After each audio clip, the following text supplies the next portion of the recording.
नमस्कार, आप सभी का स्वागत है आपके अपने YouTube channel go with Ayurveda में। वीडियो स्टार्ट होने से पहले नीचे सब्सक्राइब के बटन को ज़रूर दाबिए ताकि स्वस्थ से रिलेटेड सारी वीडियो आप तक ज़रूर पहुंचे। Simplicity is the best policy. सादगी ही सबसे अच्छी नीति है। हर किसी ने सुना होगा, हर किसी बड़े लोगों ने कहा भी होगा, जितना सिंपल जियो उतना ही अच्छा जीवन।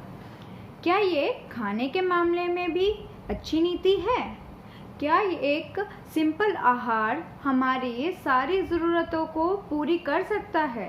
शरीर के स्वस्थ रहने के लिए जितनी चीज़ें ज़रूरी होती है जो हमें आहार से मिलती है, क्या वो सारी चीज़ें एक सिंपल आहार क्या हमारी बॉडी को प्रोवाइड कर सकता है? हर किसी के मन में ये सवाल उठता हो या नहीं उठता हो, बट इस पर मत करना यानी सोचना बहुत आवश्यक है आज के टाइम पे। रोज़ हम सुबह से लेकर अपनी रात तक की दिनचर्या बिताते हुए इतना काम कर लेते हैं कि हमारे शरीर को एक सिंपल दाल रोटी खाया हुआ आहार से पूरा न्यूट्रिशन अपनी बॉडी में प्रोवाइड नहीं हो पाता है। इसलिए हमें पेट भर यानी अच्छे से न्यूट्रिशनल वाला आहार लेना अपनी रोज़ डेली रूटीन में एक अच्छा आहार आवश्यक हो जाता है। इसलिए आयुर्वेद कहता है कि रोज़ अपने आहार में 6 रसों का सेवन करना अनिवार्य है, यानी मीठा, खट्टा, नमकीन, कड़वा, तीखा और साथ ही कसेला आहार मतलब कसेला रस सेवन करना अनिवार्य हो जाता है। इन 6 रसों से हमारे शरीर में जितने भी न्यूट्रिशन है या जितनी भी हमारे शरीर को ज़रूरत है एक अच्छे आहार की, वो सारी की सारी इन 6 रसों द्वारा पूरी हो जाती है। साथ ही अब इन 6 रसों का सेवन के लिए आयुर्वेद ये भी कहता है रोज़ यानी साठी चावल या शाली चावल का सेवन करो या मूंग की दाल का रोज़ सेवन करो। साथ ही सेंधा नमक खाओ, आंवला, घी और शहद का भी सेवन करो। इन सभी आहार से जो भी बताए गए हैं, साठी से लेकर शहद तक के आहार, ये हमारी सारी शरीर की ज़रूरतों को पूरा कर देता है।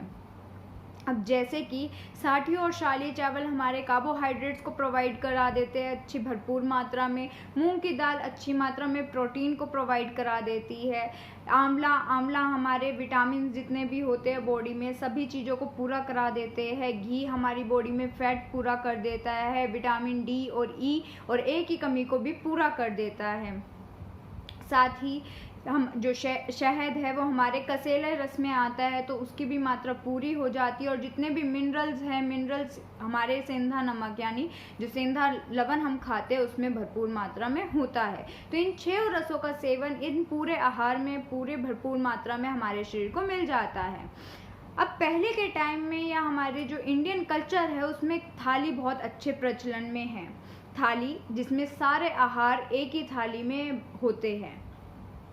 थाली में इतनी भरपूर मात्रा में आहार होते हैं जिससे हमें सारे चीज़ों का सेवन यानी सारे रसों का सेवन एवं सारे मिनरल्स, कार्बोहाइड्रेट्स, फैट्स, प्रोटीन का सेवन एक ही थाली में मिल जाता है, जिसके सेवन से हमारी बॉडी को रोज़ की कैलोरीज मिलने वाले और रोज़ की प्रोटीन, कार्बोहाइड्रेट्स, फैट्स जैसी चीज़ें मिलने वाली सारी ज़रूरतें पूरी हो जाती है। इसलिए कहा जाता है यहाँ पे simplicity is the best policy आहार के मामले में शायद से थोड़ी सी पीछे पड़ जाती है, क्योंकि आज के टाइम में एक रोटी दाल खा लेना हमारे शरीर के लिए पूरा न्यूट्रिशन प्रोवाइड नहीं करता है। पूरी थाली यानी इंडियन कल्चर में जो इंडियन थाली है, उत्तरी, दक्षिण, पश्चिम, पूर्व, ये चारों थाली जो अपने शहरों में अपने आहार को लेकर प्रचलित में है उसका सेवन हमें निरंतर एक टाइम तो अपने खाने में करना ही चाहिए। अब थाली में जो आहार रखे होते हैं हम सब सोचते हैं कि मीठा लास्ट में क्यों ना खाया जाए, या आधा मीठा स्टार्टिंग में खा लेते हैं, आधा मीठा बीच में या आधा लास्ट में। ऐसा होता है। तीखा हम पहले खाना पसंद करते हैं, कड़वा उसमें से पहले खाना पसंद करते हैं, थोड़ा थोड़ा टेस्ट कर लेते हैं, जो अच्छा होता है वो हम लास्ट के लिए बचा कर रख लेते हैं। ऐसा हम काफ़ी बार करते हैं होटल्स में, जब भी हम थाली मंगवाते हैं या शादी या कोई भी फंक्शन अटेंड करते हैं उसमें हमारा सबसे मेन मोटिव रहता है कि हम मीठा क्यों ना लास्ट में खाएं, क्योंकि उसका रस लॉन्ग लास्टिंग रहता है हमारे मुँह में। क्या वो हमारे शरीर के लिए अच्छा है या नहीं? कहा जाता है जो चीज़ शरीर के लिए अच्छी है ज़रूरी नहीं वो हमारे स्वाद के लिए भी अच्छी हो। जैसे कि नीम है ना, नीम के लिए कहा जाता है कि बेशक वो खाने में कड़वी ही क्यों ना हो बट हमारे शरीर के लिए अत्यंत लाभदायक है। उसी प्रकार से जो थाली में दिए गए आहार होते हैं उनका रस, जो हमारे आयुर्वेद में 6 रस बताए गए हैं, मीठा, खट्टा, नमकीन, तीखा, कड़वा एवं कसेला, इनका रसों का सेवन एक ही क्रम में यानी एक ही सीरीज में होना अनिवार्य होता है ताकि हमारी बॉडी में रिलीज होने वाले एंजाइम जो हमारे खाने को अच्छे से पचा देते हैं उनका रिलीज होना एक सही समय पे, एक सही टाइम पे हमारे आहार के लिए बहुत ज़्यादा ज़रूरी हो जाता है। अगर हम मीठा और नमकीन को आगे पीछे साथ साथ मिला कर खाते हैं उससे या तो मीठे का एंजाइम रिलीज होगा या तो खट्टे का या तो तीखे का। हमें तभी कहा जाता है कि कोई भी आहार एक साथ सेवन नहीं करना चाहिए, जैसे कि दूध को कभी भी नमकीन आहारों के साथ सेवन नहीं करना चाहिए। कहा जाता है ना, ठीक उसी प्रकार से थाली में दिए गए आहार को एक क्रम से ही खाना चाहिए। अब उसकी सीरीज क्या होनी चाहिए? कहा जाता है कि पहले मीठा आहार का सेवन करना चाहिए। मीठा आहार का सेवन इसलिए करना चाहिए क्योंकि वो थोड़े गुरु होते हैं, मतलब हैवी होते हैं डाइजेस्ट करने में, इसलिए हमारा पेट उसको आसानी से नहीं पचा पाता है। इसलिए आहार थाली में दिए गए मीठे आहारों का पहले सेवन कर लो ताकि पेट पे इतना भारी ना पड़े, वो धीरे धीरे उसको आराम से पचा ले।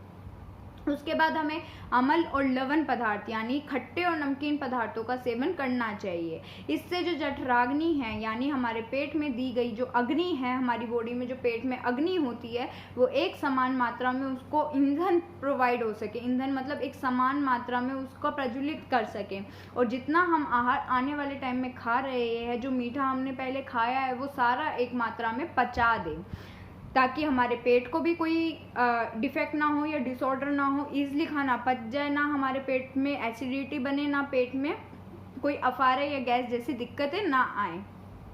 इसके बाद हमें बाद में कड़वा, तीखा और कसेले आहार का सेवन करना चाहिए।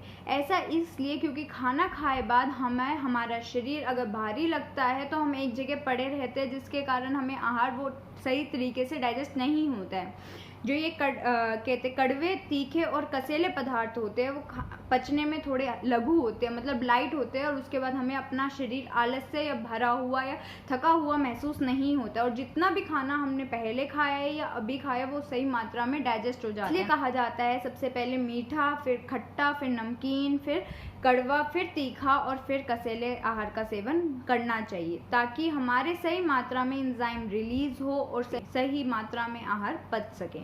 साथ ही बॉडी में जो एंजाइम रिलीज होते हैं वो सारे सही मात्रा में और सही सीरीज पैटर्न में रिलीज हो और ताकि ना हमारी बॉडी को हैम्पर हो और ना ही हमारे डाइजेस्टिव सिस्टम को हैम्पर हो। और आहार स्वस्थ होगा, हम खाएंगे स्वस्थ तरीके से, सही क्रम में खाएंगे तो हम स्वस्थ रहेंगे। ये वीडियो अच्छी लगे या आपको थोड़ी सी भी काम में आए तो इस वीडियो को लाइक ज़रूर करिए, नीचे दिए गए सब्सक्राइब के बटन को भी दाबिए, साथ में बेल आइकन को भी दाबिए ताकि आने वाली वीडियो आपको मिल सके। धन्यवाद।